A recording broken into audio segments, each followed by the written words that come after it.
Fleet Admiral Vex'thara pressed her four-fingered hand against the neural interface, feeling the familiar tingle as her consciousness merged with the flagship's sensory array.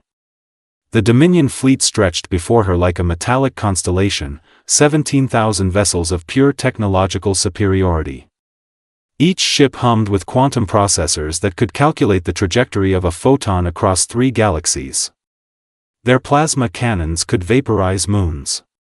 Their shields could deflect the fury of dying stars, and yet, Admiral Vex'thara found herself staring at the tactical display with something that felt uncomfortably like concern. "Status report, Navigation Officer Quindal," she commanded, her voice carrying the authority of someone who had conquered 47 star systems before her morning nutrient paste. "Fleet formation holding steady, Admiral. All vessels reporting optimal power levels.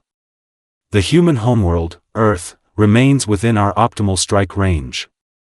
Their primitive satellites continue their adorable attempts at scanning our hulls." Quindal's mandibles clicked in what passed for amusement among the Zephyrian species. "Shall we commence the standard planetary pacification protocol?" Vex'thara's secondary eyes narrowed. "Standard protocol. Right. Broadcast surrender demands, wait exactly 47 minutes for compliance, then systematically dismantle their military infrastructure while leaving their cities intact for later strip mining operations." It had worked flawlessly on every other species they'd encountered. The humans, however, had already done something unprecedented. They had ignored the surrender broadcast entirely. "Admiral," interrupted communications specialist Brentalk, his voice crackling through the neural link with barely contained excitement, "we're receiving a transmission from the human government. Audio only. Put it through." A distinctly human voice filled the bridge, speaking in their crude verbal language. The universal translator struggled with the nuances, but the message came through clearly enough. "This is President Martinez of the United Earth Federation. We appreciate your invitation to join your galactic community. However, we're going to have to respectfully decline. We're sort of busy right now. Maybe try again next Tuesday." The bridge fell silent. Even the perpetual hum of the quantum processors seemed to pause in confusion. "Did they just..." Quindal began. "Schedule us for next Tuesday," Vex'thara finished, her voice flat. "Yes. They did." "Perhaps their translation matrix is malfunctioning," suggested Tactical Officer Yara Nis. "Surely they understand the futility of resistance against a Type 7 civilization?" Vex'thara studied the tactical display more carefully. Earth hung there like a blue-green marble, defended by what appeared to be approximately 300 vessels of laughably primitive design. Their largest ships massed perhaps 1/10 of her smallest destroyer. Their weapons seemed to be chemical-based projectiles and crude energy beams that would barely scratch her fleet's secondary shielding. "Run a full spectral analysis of their defensive grid," she ordered. "I want to know exactly what kind of toys these mammals are playing with." The analysis took exactly 4 minutes and 37 seconds. When it finished, Officer Yara Nis looked up from her console with an expression that might have been pity if the Zephyrians had bothered to evolve such an emotion. "Admiral, their most advanced vessels appear to be propelled by controlled chemical explosions. Their primary weapons are kinetic projectiles traveling at approximately 2,000 meters per second. Their defensive systems consist of, well, they appear to have pointed their weapons at us and hoped for the best." "Kinetic projectiles?" Vex'thara's mandibles clicked involuntarily. "They're still throwing rocks at each other?" "Technically, Admiral, they're throwing refined metal projectiles at very high velocity. But yes, essentially, they're throwing rocks." The absurdity of it struck her like a plasma bolt to the neural cortex. Here was the most advanced military force in the known galaxy, equipped with technology that could reshape matter at the quantum level, facing off against a species that had just figured out how to throw rocks really, really hard. "Fleet Command," she announced, her voice carrying to all 17,000 vessels, "commence standard approach pattern. All vessels maintain minimum safe distance. We wouldn't want to accidentally vaporize them with our exhaust trails." That got a few clicks of amusement from the bridge crew. The Dominion fleet began its stately advance toward Earth, each ship a masterpiece of engineering that represented the combined knowledge of a dozen conquered civilizations. Their approach was textbook perfect, an overwhelming display of technological superiority designed to crush enemy morale before the first shot was fired. The humans, apparently, hadn't read the textbook. "Admiral." Sensor operator Crickspawn's voice cracked with something that might have been alarm. "I'm detecting a massive energy surge from the dark side of their moon."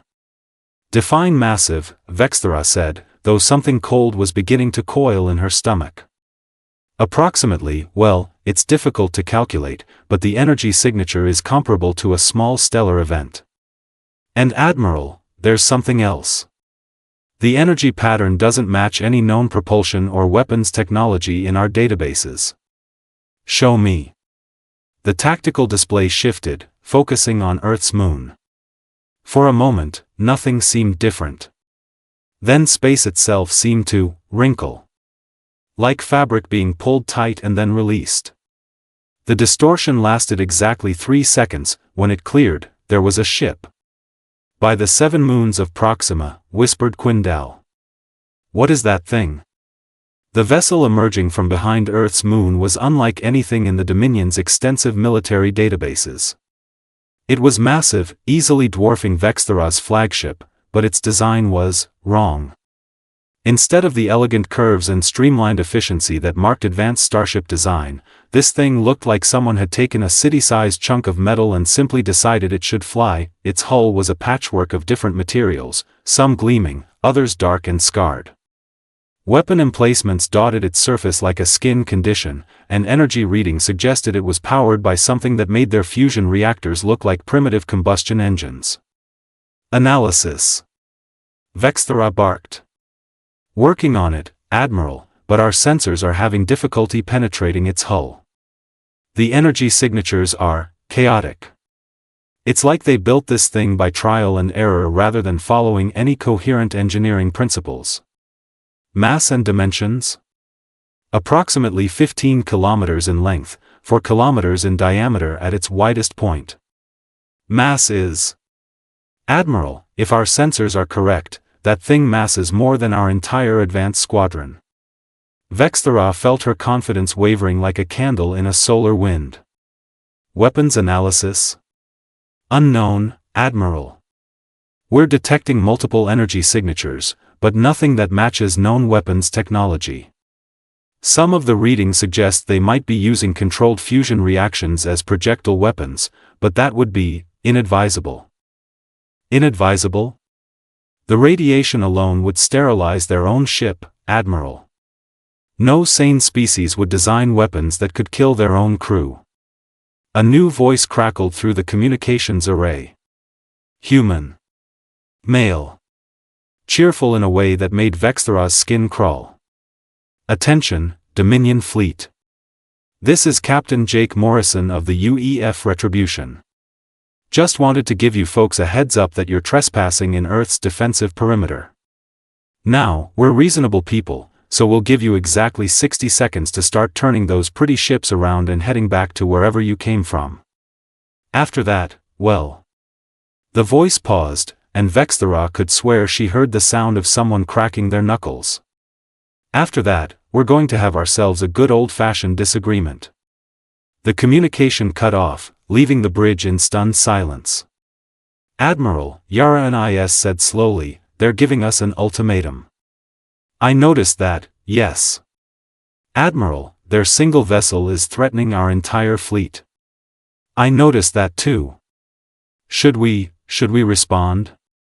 Vex'thara stared at the tactical display, watching as the massive human ship hung in space like a metal mountain that had forgotten how gravity worked.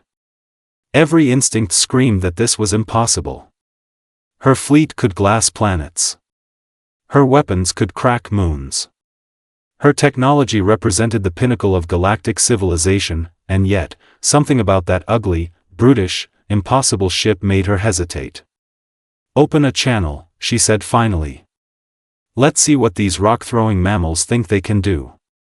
The communication channel crackled to life, and Captain Morrison's voice filled the bridge with the kind of casual confidence that made Admiral Vex'thara's primary stomach clench. "Well, hello there, Admiral. Jake Morrison here. Love what you've done with your fleet formation, very pretty, very organized. Very predictable." There was a pause, followed by what sounded suspiciously like someone taking a bite of food. "Now, I'm guessing you're probably wondering what exactly you're looking at right about now. See, the thing about humans is, we don't really follow the rulebook when it comes to, well, anything really." "Captain Morrison," Vex'thara replied, struggling to keep her voice level, "I am Admiral Vex'thara of the Galactic Dominion Fleet. You are facing 17,000 vessels equipped with technology that could dismantle your planet molecule by molecule. Perhaps you should reconsider your position." 17,000? Wow, that's a lot of ships. Really impressive stuff. Morrison's voice carried the tone of someone commenting on a particularly nice flower arrangement.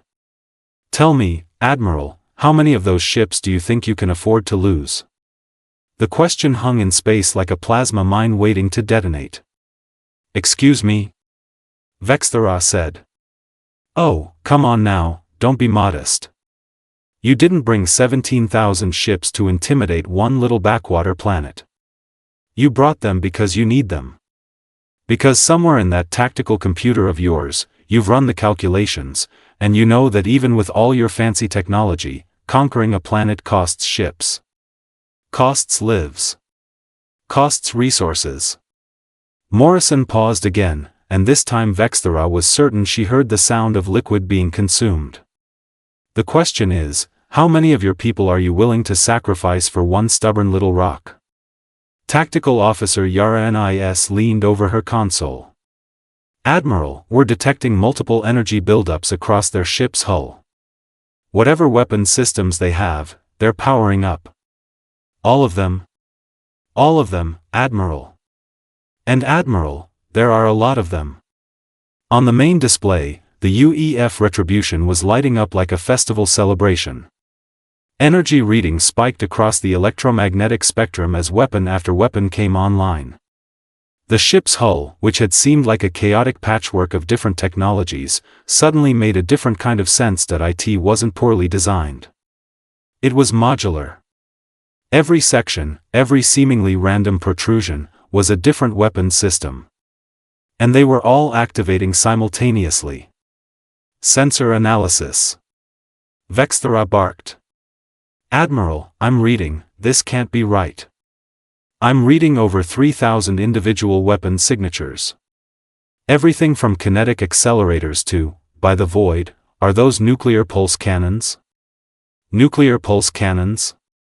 Quindal's mandibles clicked nervously. "That's insane. The radiation feedback alone would kill anyone stupid enough to stand too close," Morrison's voice interrupted cheerfully, apparently monitoring their communications. "Good thing we built really, really good radiation shielding. And really, really good medical bays. And really, really good genetic repair systems. Turns out, when you're planning to use weapons that can kill you almost as easily as they can kill the enemy, you get pretty creative with the safety equipment." "You're bluffing," Vex'thara said, though her confidence was evaporating faster than water in vacuum. "No species would build weapons systems that dangerous." "Admiral, you're absolutely right. No sane species would build weapons like these. But here's the thing about humans." Morrison's voice took on a tone that made every nerve in Vex'thara's body fire at once. "We stopped being sane about the time we figured out how to split atoms and decided the best use for that knowledge was making bigger explosions. The Retribution's weapons finished their power-up sequence, and suddenly every sensor on Vex'thara's flagship was screaming warnings. The energy output from the human ship was climbing toward levels that should have been physically impossible for a vessel that size. "Fleet Command," Vex'thara announced, "all vessels prepare for combat. Activate defensive screens and target the human vessel."